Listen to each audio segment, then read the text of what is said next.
दोस्तों, बहुत से लोग अपना खुद का बिजनेस करना चाहते हैं और करोड़ों कमाना चाहते हैं, बट दिक्कत यह है कि उन लोगों की भैंस पैदा होने से पहले ही मर जाती है।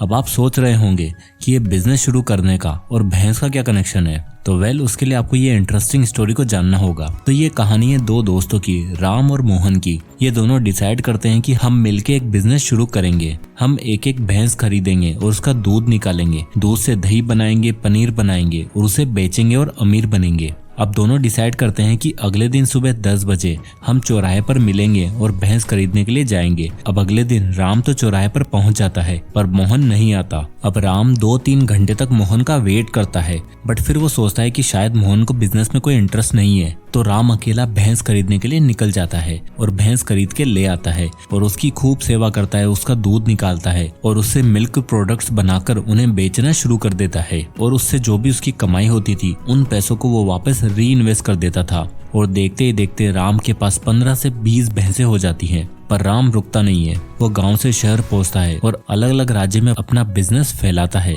उसके दूध और मिल्क प्रोडक्ट्स का बिजनेस पूरे देश में चलने लग जाता है और इस तरह राम खूब अमीर बन जाता है। और एक दिन उसे अपने गांव की याद आती है, तो वो अपनी आलीशान गाड़ी से गांव की तरफ निकल जाता है।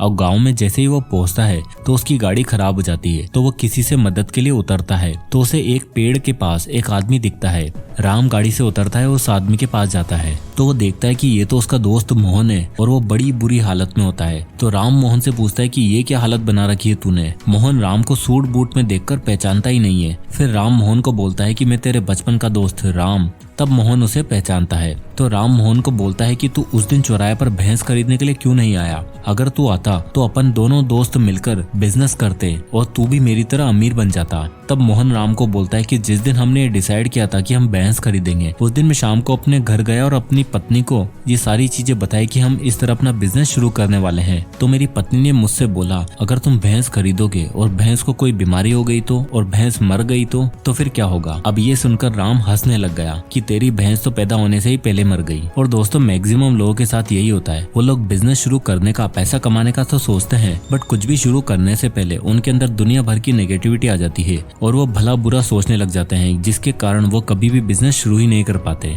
इंडिया में 93% ऐसे लोग हैं जो बिजनेस करना चाहते हैं और रिच और फाइनेंशियली फ्री बनना चाहते हैं। सभी को अपना पहला 1 करोड़ जल्द से जल्द कमाना है। पर इन 93% लोगों में से सिर्फ 11% ही ऐसे लोग हैं जो एक्चुअल में कोई बिजनेस शुरू करते हैं और सक्सेसफुल बन पाते हैं। इसका सबसे बड़ा रीजन ये है कि इंडिया में सभी को करोड़पति तो बनना है, करोड़ों कमाना है, पर करोड़ों कमाने के लिए कोई बिजनेस को शुरू करना लोगों को ठीक से आता ही नहीं है। तो आखिर ऐसे क्या करें कि हम भी इंडिया के टॉप 1% लोगों की कैटेगरी में आ सकें। ये सब मैं आपको इस वीडियो के जरिए बताने वाला हूँ, जिसमें मैं आपको रे डेनियल के द्वारा लिखी गई बुक 12 मंथ्स टू $1 मिलियन के जरिए 3 ऐसे स्टेजेस को एक्सप्लेन करने वाला हूँ, जिसको जानने के बाद आप अपने बिजनेस से $1 मिलियन या इंडियन भाषा में कहें 1 करोड़ रुपए सिर्फ 12 महीने के अंदर अंदर अचीव कर सकते हैं। तो चलिए शुरू करते हैं। तो दोस्तों, इस बुक में ऑथर ने हमें 12 महीनों के अंदर 1 करोड़ कमाने का स्टेप बाय स्टेप प्रोसेस बताया है, जिसे उन्होंने 3 स्टेजेस में डिवाइड किया है। पहली स्टेज है हसल स्टेज, जो पहले 1 से 4 महीने में हमें फॉलो करनी है। दूसरी है ग्रोथ स्टेज, जो 5 से 9 महीने की होती है। और तीसरी है गोल्ड स्टेज, जो 10 से 12वें महीने की होती है। तो आइए एक एक करके इन तीनों स्टेजेस को डिटेल में समझते हैं। Stage number 1, the hustle stage. तो ये स्टेज शुरुआत से लेकर 4 महीने तक की होती है। हसल स्टेज में सबसे पहले आपको डिसाइड करना है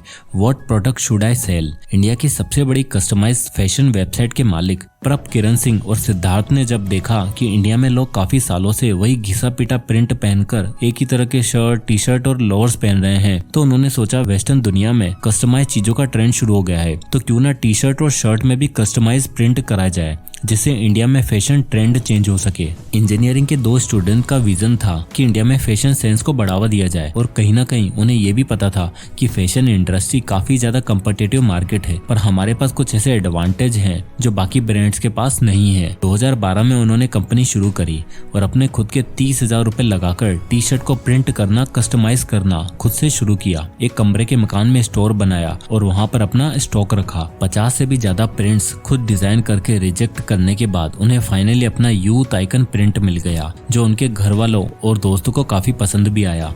पर अब सबसे बड़ी मुसीबत ये थी कि प्रोडक्ट को बेचे कैसे। And how to get your first customer. तो प्रोडक्ट डिजाइन करने के बाद उनके सामने वही चैलेंज आया जो हर बिजनेसमैन के सामने आता है, जो कि था कि how to get first customer. इसके लिए प्रभ, किरण और सिद्धार्थ ने अपना प्रोडक्ट एग्जीबिशंस में, कॉलेज फेस्ट के दौरान अपने प्रोडक्ट को सेल करना शुरू किया। दोनों ने खुद से ही सारी मैन्युफैक्चरिंग और सेलिंग करी, पर ये इनफ नहीं था। इसलिए फाइनली उन्होंने अपनी कंपनी की वेबसाइट लॉन्च करी, bewkoof.com। इस नाम को रखने का रीजन ये था कि जब भी कहीं किसी प्लेटफॉर्म पर आप ये नाम पढ़ोगे तो आपको क्यूरियोसिटी जरूर होगी कि आखिर ये बेवकूफ क्या है। और जैसे ही कस्टमर्स वेबसाइट ओपन करते हैं उन्हें अमेजिंग प्रोडक्ट्स दिखते जिन पर एवेंजर्स के, यूट्यूबर्स के लोगो लगे होते थे, और सबसे बड़ी चीज बाकी ब्रांड से आधे दाम पर। और ये उनकी टेक्निक काम कर गई और आज की डेट में bewkoof.com 10 मिलियन कस्टमर बेस के साथ 300 करोड़ की कंपनी बन चुकी है। तो अपने स्टार्टिंग हसल की बदौलत वो इतना बड़ा बिजनेस बिल्ड कर पाए, और ये होती है किसी भी बिजनेस को शुरू करने की सबसे पहली स्टेज। अब आती है stage number 2, the growth stage. Hustle stage के बाद बिजनेस की अगली स्टेज आती है द ग्रोथ स्टेज, जो लगभग 5 से 9 महीने के बीच होती है।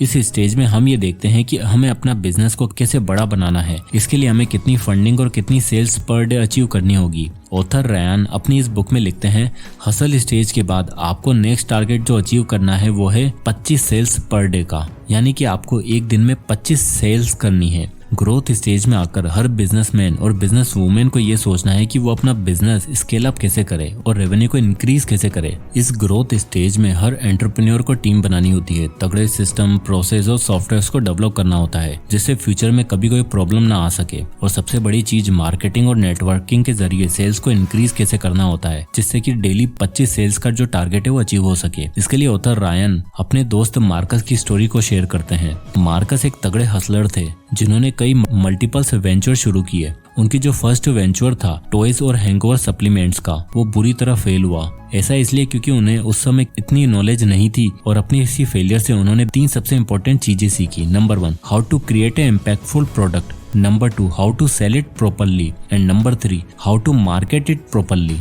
उन्हें इन सब चीजों की नॉलेज तब मिली जब उनका प्रोडक्ट हिट नहीं हुआ और उन्हें लॉस फेस करना पड़ा। और जब उन्होंने लॉस फेस किया तो वो निकल पड़े नॉलेज एक्वायर करने में। इसके लिए वो अलग अलग एंटरप्रेन्योर से मिले, और अपनी इसी नेटवर्किंग के दौरान मार्कस की मुलाकात होती है वर्ल्ड के नंबर 1 पॉडकास्टर मिस्टर जो रोगन से।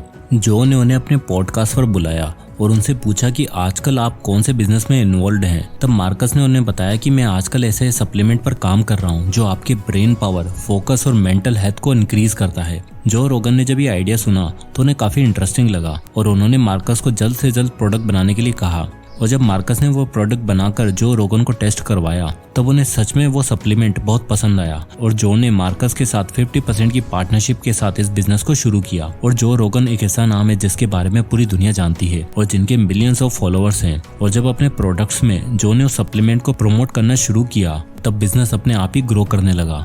इसके बाद मार्कस ने एक और प्रोडक्ट शुरू किया, और ऐसे करते करते वो सीरीज ऑफ प्रोडक्ट बनाते गए, जिससे उनका 25 सेल्स पर डे का टारगेट सिर्फ कुछ ही महीनों के अंदर अंदर अचीव होने लगा। तो ग्रोथ स्टेज में आपको सीरीज ऑफ प्रोडक्ट रेडी करने हैं और मार्केटिंग और नेटवर्किंग के जरिए अपनी सेल्स इंक्रीज करने पर फोकस करना है। पर ध्यान रहे, इसमें आपका आइडिया और आपके प्रोडक्ट ट्राइड एंड टेस्टेड होने चाहिए, नहीं तो आपकी और जो आपका प्रोडक्ट सेल कर रहा है उसकी इमेज खराब हो सकती है। अब आती है stage number 3, the gold stage. Hustle stage और ग्रोथ स्टेज के बाद आती है द गोल्डन स्टेज, जो आती है 10वें से 12वें महीने के अंदर। यानी पहले 9 महीने के लिए सिर्फ हसल और ग्रोथ पर ध्यान देना है, और लास्ट के 3 महीनों में आप फाइनली वो अचीव कर पाओगे जो आपको इस 1 साल से चाहिए। गोल्ड स्टेज वो स्टेज है जिसमें एक एंटरप्रेन्योर को अपना सारा फोकस प्रोडक्ट डिजाइन और सेलिंग से हटाकर बिजनेस डेवलपमेंट और न्यू आइडियाज में शिफ्ट करना होता है। यानी most of the time branding, marketing और कस्टमर इंटरेक्शन में देना होता है। नए प्रोडक्ट्स के लॉन्च, उनकी टेस्टिंग, ब्रांड एंडोर्समेंट, इन सभी पर उसे ध्यान देना होता है। साथ ही साथ अपने बिजनेस की website development, social media platform, Google ads, Facebook ads, Instagram marketing, इन सभी चीजों पर भी काम करना होता है। इससे होता यह है कि इस स्टेज में आने के बाद आप अपना मेन काम जो प्रोडक्ट मैन्युफैक्चर करना है उसे ऑटोमेट कर चुके होंगे, और आप as a owner of the business वो सब करोगे जिससे आपके बिजनेस को लोग जाने। और इंडिया में इसका सबसे अच्छा एग्जांपल है रितेश अग्रवाल, जिन्होंने ओयो होटल्स की ब्रांड शुरू की। उन्हें ये आइडिया तब आया था जब वो टाइट बजट के कारण किसी गंदे से होटल रूम में रुके थे। तो उन्होंने सोचा कि क्यों ना इस टाइट बजट वाली प्रॉब्लम में ही बढ़िया रूम सर्विस क्यों ना दी जाए। अपने फ्लैगशिप मॉडल के जरिए एक 19 साल के लड़के ने ओयो रूम्स की शुरुआत करी। उन्होंने काफी हसल किया, अपने बिजनेस के लिए खूब मेहनत करी। हर 2-3 महीने बाद नए नए प्रोडक्ट्स और services like OYO town house, OYO home शुरू किए और फाइनली अपनी गोल्ड स्टेज में आने के बाद उन्होंने सबसे ज्यादा उस चीज पर ध्यान दिया जो एक बिजनेस की सक्सेस के लिए सबसे जरूरी है, which is word of the mouth. Author Ryan बताते हैं कि गोल्ड स्टेज में आने का मतलब ये नहीं कि आपका बिजनेस बन गया और अब आपको कुछ नहीं करना, बल्कि गोल्ड स्टेज में आने का मतलब ये होता है कि आपका टारगेट अचीव हो गया, विच इज 1 मिलियन और 1 करोड़ इन 12 मंथ्स। यानी आपके बिजनेस से इतना रेवेन्यू जनरेट होने लग जाएगा और फिर आपको परसिस्टेंट के साथ इसी प्रोसेस को लंबे टाइम तक फॉलो करना है, जिससे आप सिर्फ एक मिलियनियर ही नहीं बल्कि एक बिलियनियर भी बन सकते हो।